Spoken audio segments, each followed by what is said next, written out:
आप सभी को मेरा नमस्कार है और आप सभी का मेरे चैनल ज्ञान अर्जन पे बहुत बहुत स्वागत है। तो आज हम भारतीय पांडुलिपि विज्ञान के सेकंड यूनिट को डिस्कस करेंगे, जिसका नाम है कैटलॉगिंग एंड एक्सेसिंग मैन्युस्क्रिप्ट्स, यानी पांडुलिपियों का सूचीकरण एवं अभिगम्यकरण। हम इसके पहले पार्ट को देखेंगे, जिसमें पांडुलिपियों के सूचीकरण के विषय में बताया गया है और भारत और विदेशों में जो संस्थान उपलब्ध हैं उनके विषय में बताया गया है। तो चलिए स्टार्ट करते हैं। तो सबसे पहले हम देखेंगे पांडुलिपियों का सूचीकरण, विधियाँ एवं प्रक्रियाएं, यानी पांडुलिपियों के सूचीकरण की विधियाँ और प्रक्रिया क्या क्या हैं। तो आप सभी एक बात अपने दिमाग में बिठा लें, एक बात आप सभी समझ लें कि जब भी प्रश्न आए कि पांडुलिपियों के विषय में क्या उनकी प्रोसीजर है या क्या प्रक्रिया है, उनकी क्या विधियां हैं, तो आपको यही उत्तर लिखना है, चाहे विधियों के बारे में पूछे चाहे प्रक्रियाओं के बारे में पूछे। ठीक है। और ये आंसर हो सकता है कि अगर आपके क्वेश्चन पेपर में 18 मार्क्स के लिए आए तो शायद आपके लिए छोटा लगे कि हाँ छोटा है आंसर। तो आप स्टार्टिंग में क्या करेंगे कि पहले भूमिका देंगे कि पांडुलिपि है क्या, उसका मतलब क्यों हम पांडुलिपि का क्या महत्व है, वहाँ से आप स्टार्ट करेंगे और फिर थोड़ा थोड़ा ये सब एक्सप्लेन कर देंगे। ठीक है। तो चलिए अब हम देखते हैं। तो सबसे पहले पांडुलिपि के सूचीकरण में विधियाँ और प्रक्रिया जो हैं, उसका पहला पॉइंट है पांडुलिपियों की पहचान। यानी जब भी हम पांडुलिपियों का सूचीकरण करेंगे तो हमें पहले पहचानना होगा, हमें पहले आइडेंटिफाई करना होगा कि कहाँ पे पांडुलिपि है उपलब्ध। ठीक है। इसमें हम देखेंगे कि शीर्षक का निर्धारण, मतलब शीर्षक जो भी पांडुलिपि का है वो कैसा है, क्या होना चाहिए या क्या है, उसका हम निर्धारण करेंगे। फिर हम देखेंगे कि उसका लेखक कौन है या उसकी व्याख्या किसने की है, इन सब चीज़ों के बारे में।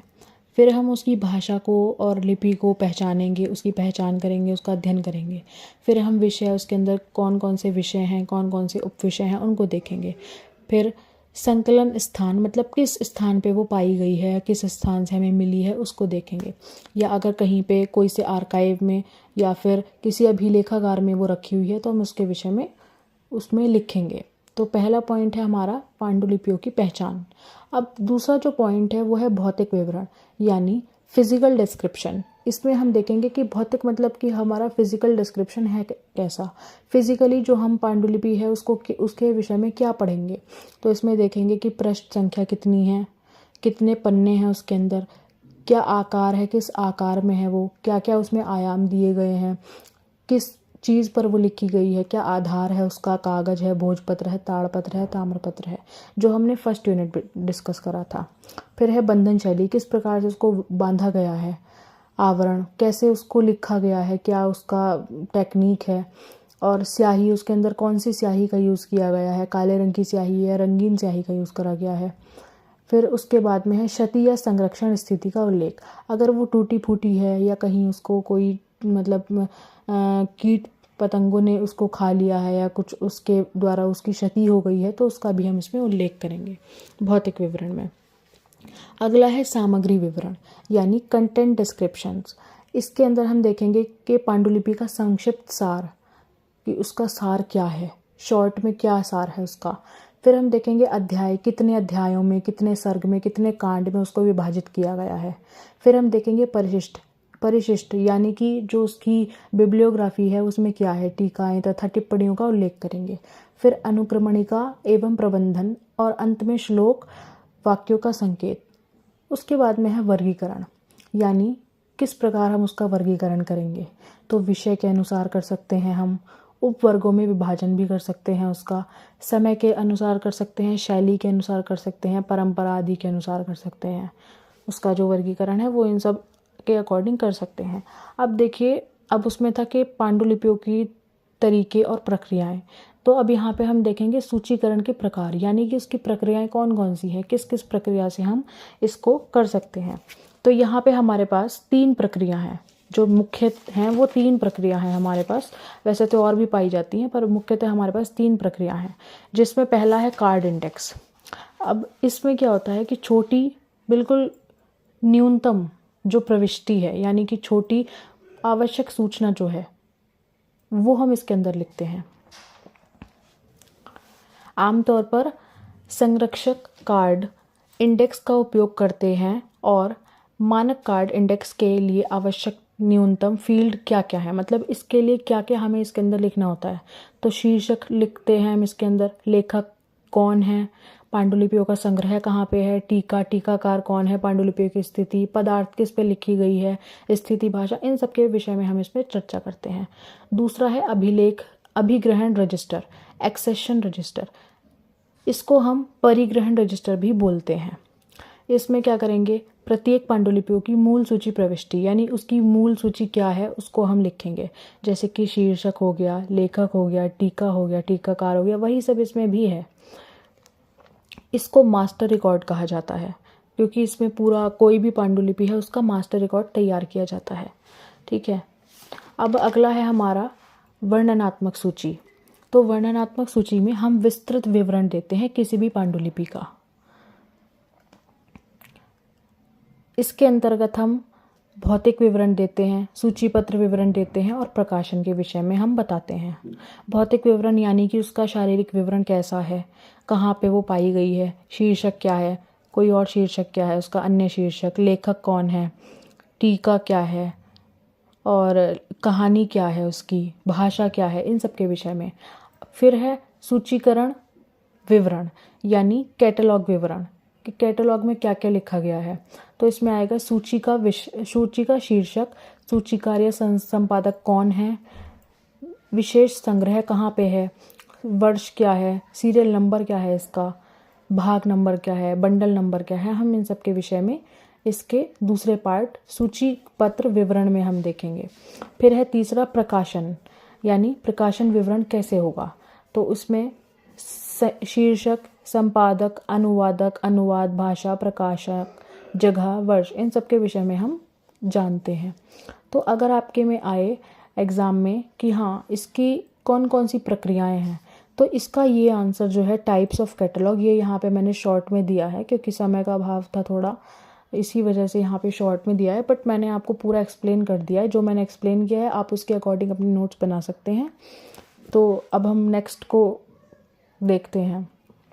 अगला है हमारा मानकीकृत प्रविष्टि यानी स्टैंडर्डाइज्ड मेटा डेटा एंट्री। अब यहाँ पे क्या करते हैं हम, निर्धारित फॉर्म में सभी सूचनाएं दर्ज, यानी जो भी हमारे पास सूचना है, शीर्षक क्या है, लेखक कौन है, किस आधार पे लिखी गई है, कितने पृष्ठ हैं, उसकी स्थिति कैसी है, जितनी भी हमारे पास सूची है कोई भी पांडुलिपि के बारे में, तो हम वो इसके अंदर दर्ज करते हैं यानी लिखते हैं।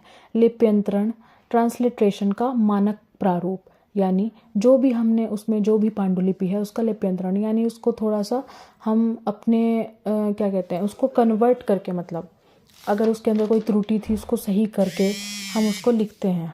उसके बाद में तिथि एवं स्थान निर्धारण, यानी अगर हमारे पास कोई तिथि उपलब्ध है, जैसे किस वर्ष में लिखा गया, या कोई स्थान उपलब्ध है जैसे कि NMM हो गया या नेशनल आर्काइव हो गया, कि किस जगह से हमें वो पांडुलिपि मिली है या कहाँ पे संरक्षित है वो, तो उसके विषय में हम लिखते हैं। अगला है डिजिटलीकरण एवं इलेक्ट्रॉनिक सूचीकरण। अब ये जो डिजिटलीकरण है इसके अंतर्गत क्या करते हैं हम, स्कैनिंग, डिजिटल फोटो सहित ई डेटाबेस में प्रविष्टि, यानी सबसे पहले जो भी पांडुलिपि है उसको स्कैन करेंगे और उसके बाद में जो डिजिटल फोटो है उसको ई डेटाबेस में हम डालकर सेव करते हैं। डेटा एंट्री सॉफ्टवेयर द्वारा संरक्षित रिकॉर्ड। अब यहाँ पे हम डेटा एंट्री द्वारा जो हमारा रिकॉर्ड है पांडुलिपि का उसको संरक्षित करते हैं। इसके अंतर्गत क्या होता है कि हमें रिकॉर्ड ये इसलिए रखना होता है ताकि हमारा जो डेटा है, जो हमारा सॉफ्टवेयर है, वो एंटीवायरस से या ये जो भी हैकिंग है इन सब से हमारा सेव हो सके। फिर है बारकोड यूनिक आइडेंटिफिकेशन नंबर। तो जो भी पांडुलिपि होती है उसके साथ में एक बारकोड या फिर एक यूनिक आईडी लगाई जाती है ताकि वो जो पांडुलिपि है उसको आसानी से हम खोज सकें। फिर है जांच एवं सत्यापन। अब जो विशेषज्ञ जो हैं उनके द्वारा प्रविष्टियों की जांच की जाती है, यानी जो डेटा हमें मिला है, जो डेटा हमने इकट्ठा किया है वो सही है भी या नहीं है, इस विषय में हमें यहाँ पे पता लगाया जाता है। फिर है त्रुटियों का संशोधन और अंतिम अनुमोदन। जो त्रुटि हैं मतलब यानी जो गलतियाँ हैं उस पांडुलिपि में, या जो भी गलती हमसे हो गई है लिखने में, सूची तैयार करने में, उसको हम सही करते हैं और फिर लास्ट में क्या करते हैं, अनुमोदन करते हैं। फिर है 9th संकलन एवं प्रकाशन यानी कंपाइलेशन एंड पब्लिकेशन। अब जब हमारा सब कुछ पूरा प्रोसेस हो गया है तो अब हम क्या करेंगे कि सूची की पुस्तिका या ऑनलाइन रूप में उपलब्ध कराना। तो जो हमारी सूची है उसको या तो हम ऑनलाइन डालते हैं या फिर क्या होता है कि हम उसको कॉपीज़ उसकी जो हैं वो निकलवा देते हैं और वो पब्लिश कर देते हैं। शोध एवं अध्ययन उद्देश्य हेतु उपयोग, और इसका जो क्या है ये हम क्यों करते हैं, मतलब इसकी ज़रूरत क्या है हमें। तो अगर कभी भी आपसे ये पूछा जाए कि इसकी क्या ज़रूरत है या क्या क्यों इम्पोर्टेंट है, इसकी वेज एंड प्रोसीजर्स है, ये हम क्यों करते हैं, तो इसके लिए आप यही लिखेंगे जो भी हम रिसर्च वर्क करते हैं, जो भी स्टूडेंट्स हैं वो रिसर्च करते हैं या जो भी अपनी प्राचीन संस्कृति के बारे में रिसर्च करते हैं, उनके लिए ये बहुत ज़्यादा लाभदायक होती है, क्योंकि ये इन्हीं के द्वारा वो लोग अध्ययन करते हैं। वो जो छात्र होते हैं या जो स्कॉलर होते हैं वो इसी के द्वारा अध्ययन करते हैं, इसी के द्वारा शोध करते हैं। यहाँ पे अब हम बात करते हैं भारत एवं विदेश में प्रमुख पांडुलिपि भंडार की। इसके अंतर्गत हमारा पहला है भारत में प्रमुख पांडुलिपि भंडार। यहाँ पे पहला जो है वो है national mission for manuscripts NMM। ये बहुत ज़्यादा इम्पॉर्टेंट है एग्ज़ाम पॉइंट ऑफ व्यू से। ये आपके एग्ज़ाम में आने के बहुत ज़्यादा चांसेस हैं। इस पर एक शॉर्ट नोट भी आ सकता है या फिर क्वेश्चन में ये तो आएगा ही आएगा, ऐसा आप मान लीजिए। इसको एकदम अच्छे से आप तैयार कर लीजिएगा। तो इसके विषय में अगर हम देखते हैं तो इसका जो स्थापना दिवस है वो है फरवरी 2003 और ये संस्कृति मंत्रालय के अंतर्गत इसका निर्माण हुआ। और ये जो NMM है ये भारत सरकार द्वारा चलाया गया और इसका जो प्रशासनिक संचालन है वो इंदिरा गांधी राष्ट्रीय कला केंद्र यानी IGNCA के अंतर्गत नई दिल्ली के अंतर्गत होता है। इसका जो संचालन है वो IGNC के अंतर्गत होता है। अब देखते हैं हम इसका उद्देश्य। तो इसका उद्देश्य क्या है? भारत की सभी पांडुलिपियों का सर्वेक्षण, संरक्षण, डिजिटलीकरण एवं उपलब्ध कराना। यानी भारत की जो भी पांडुलिपियां हैं उनका सर्वेक्षण करना, संरक्षण करना, डिजिटल रूप में उनकी प्रतियां जो हैं उनको लोगों तक उपलब्ध कराना। दूसरा है पांडुलिपि विज्ञान एवं पुरालेख अध्ययन को बढ़ावा देना। जो पांडुलिपि विज्ञान है और जो पुरालेख अध्ययन है उसको बढ़ावा देता है ये जो NMM है। अब इसका महत्व क्या है? विश्व का सबसे बड़ा पांडुलिपि संरक्षण कार्यक्रम है।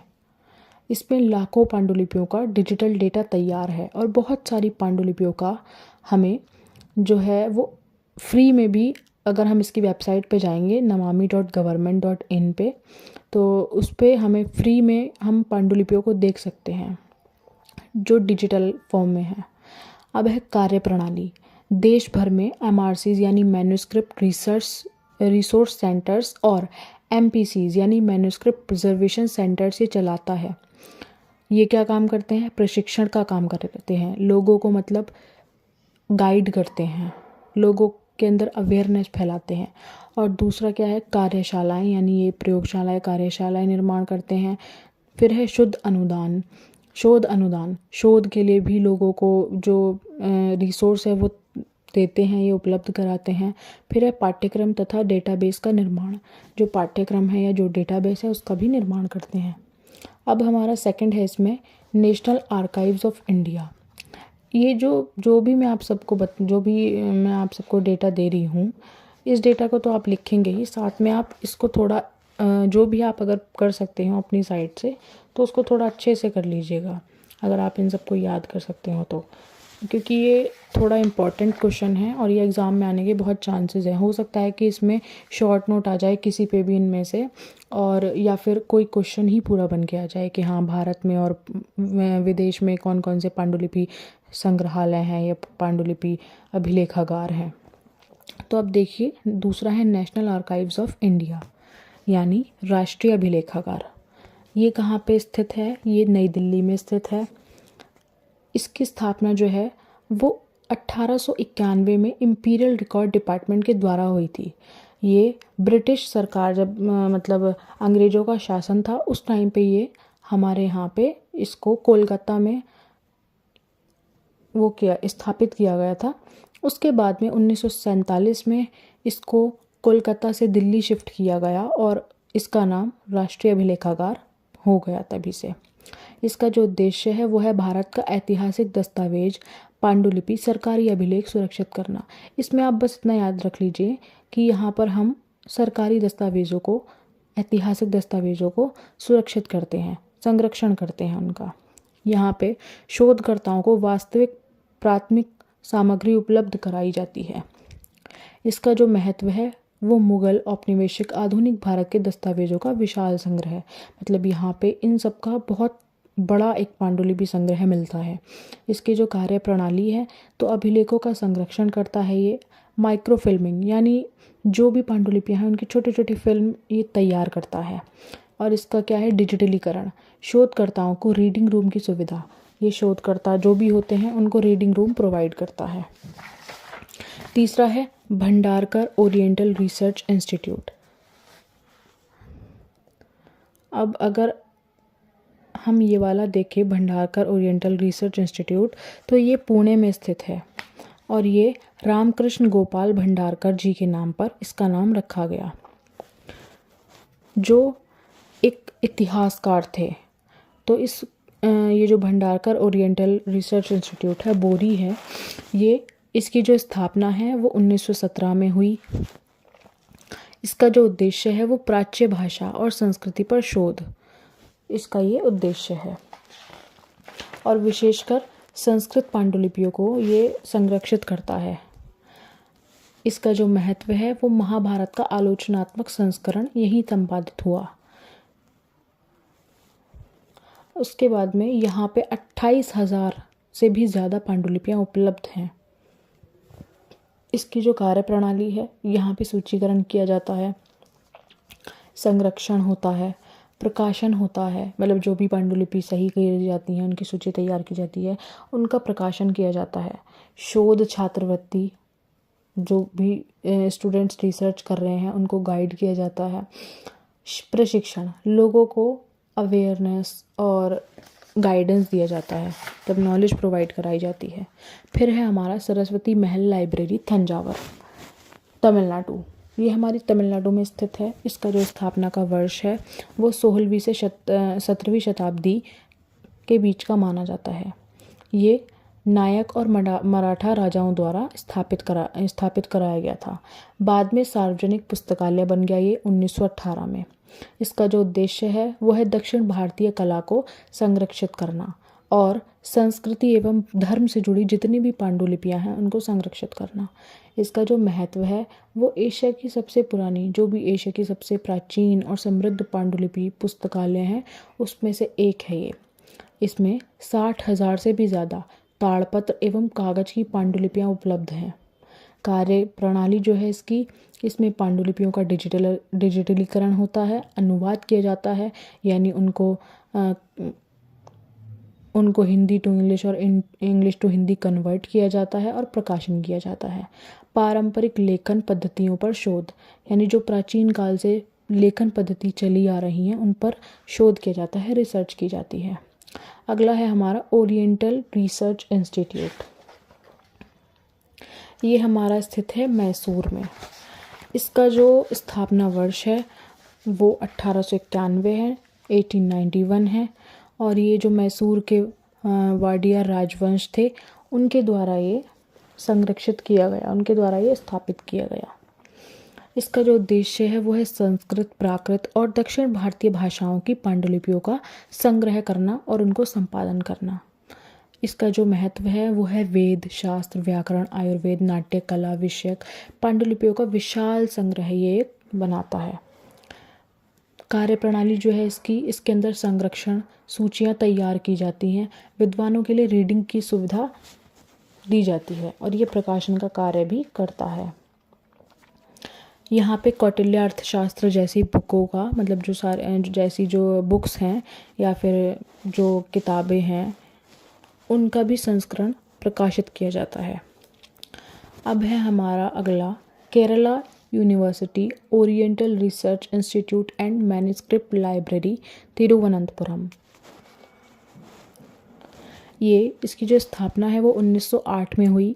त्रावणकोर राजा जी की पुस्तकालय विरासत से विकसित इसका जो विकास हुआ है या इसका जो स्थापना हुई है वो त्रावणकोर राजा के पुस्तकालय के रूप में हुई है। इसका जो उद्देश्य है वो विशेषतः है ताड़पत्र की जो पांडुलिपियां हैं उनका संरक्षण करना है और शोध जो है उसको बढ़ावा देना है। यहाँ पे पांडुलिपियों का डिजिटलीकरण भी किया जाता है और उनका सूक्ष्म चित्रण भी बनाया जाता है। दक्षिण भारत की बौद्धिक परंपरा का अध्ययन और पुनर्स्थापन भी यहीं पर होता है। फिर है इसका महत्व।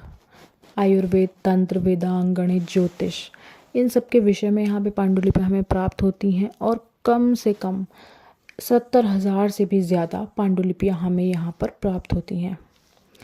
फिर है कार्यप्रणाली।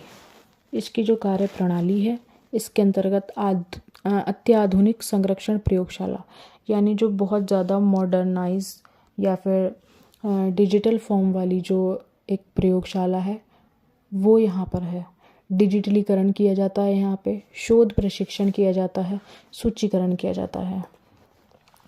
फिर है नवनालंदा महाविहार लाइब्रेरी, बिहार। ये जो नवनालंदा लाइब्रेरी है ये हमारी, इसकी जो स्थापना है ये 1951 में हुई। बिहार सरकार द्वारा इसको स्थापित किया गया और इसको पुनर्जीवित किया गया। इसका जो उद्देश्य है वो बौद्ध अध्ययन, तिब्बती, संस्कृत और पाली पांडुलिपियों का संरक्षण है। इसका जो महत्व है वो नालंदा के प्राचीन बौद्ध ग्रंथों का उत्कृष्ट संग्रह है। इसकी जो कार्यप्रणाली है उसके अंतर्गत क्या करते हैं, अनुवाद किया जाता है, शोध परियोजनाएं की जाती हैं, पांडुलिपि का सूचीकरण किया जाता है, बौद्धिक अध्ययन संबंधी पाठ्यक्रम यहाँ पे उपलब्ध कराए जाते हैं।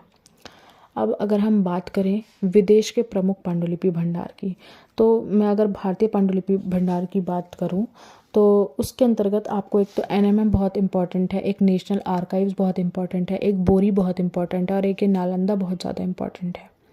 इन सबको तो आप एकदम 100% आप याद कर ही लीजिएगा।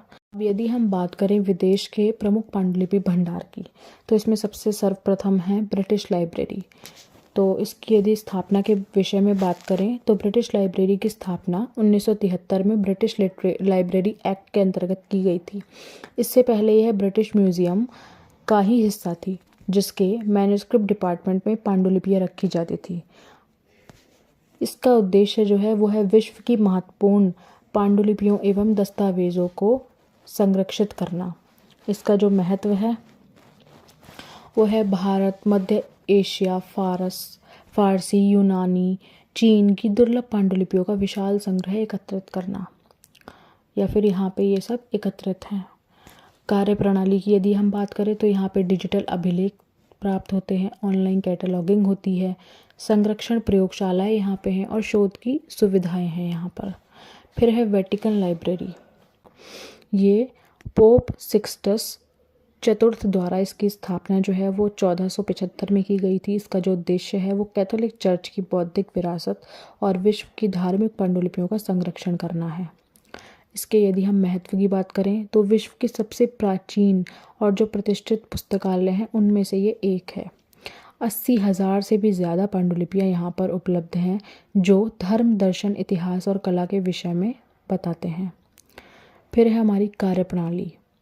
इसके अंतर्गत पांडुलिपियों का संरक्षण किया जाता है। डिजिटल प्रोजेक्ट जो है वो यहाँ पर चलाए जाते हैं। शोधकर्ताओं हेतु नियंत्रित पहुँच, मतलब जो शोधकर्ता हैं, रिसर्चर हैं, स्कॉलर्स हैं, उनको एक नियंत्रित पहुँच प्रदान करता है ये।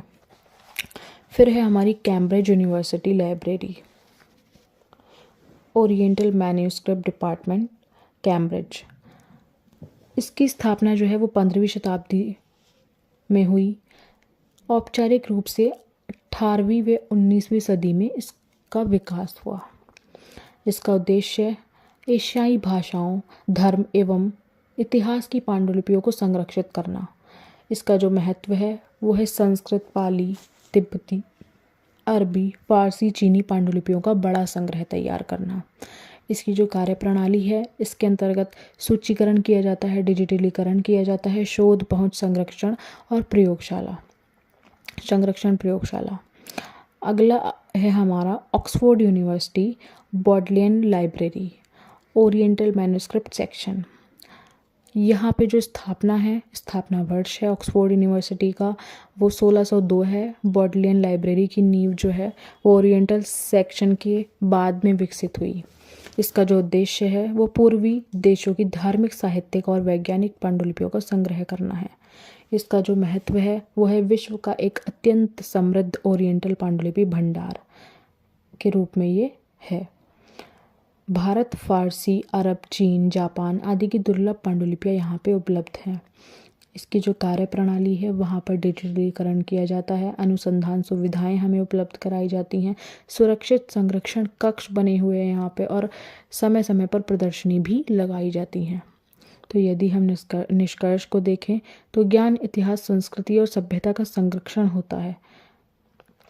इन सभी पांडुलिपि अभिलेखागारों के द्वारा, संस्थाओं के द्वारा शोधकर्ताओं को मूल स्रोत सामग्री उपलब्ध कराई जाती है। भारतीय और वैश्विक विरासत के अध्ययन को सशक्त बनाना, पांडुलिपि विज्ञान, पुरालेख, इतिहास, कला, धर्म, दर्शन जैसी विधाओं को समृद्ध करना भी इसका एक मूल उद्देश्य है। तो अगर आपको मेरी ये वीडियो पसंद आई हो तो आप लाइक, शेयर और सब्सक्राइब कीजिएगा। और अगर आप चाहते हैं कि मैं इस पूरे सब्जेक्ट के इम्पॉर्टेंट क्वेश्चंस जो एग्ज़ाम के लिए बहुत ज़्यादा इम्पॉर्टेंट है उनकी एक वीडियो बनाऊं तो आप कमेंट करके मुझे बताइएगा। तो थैंक यू फॉर वॉचिंग।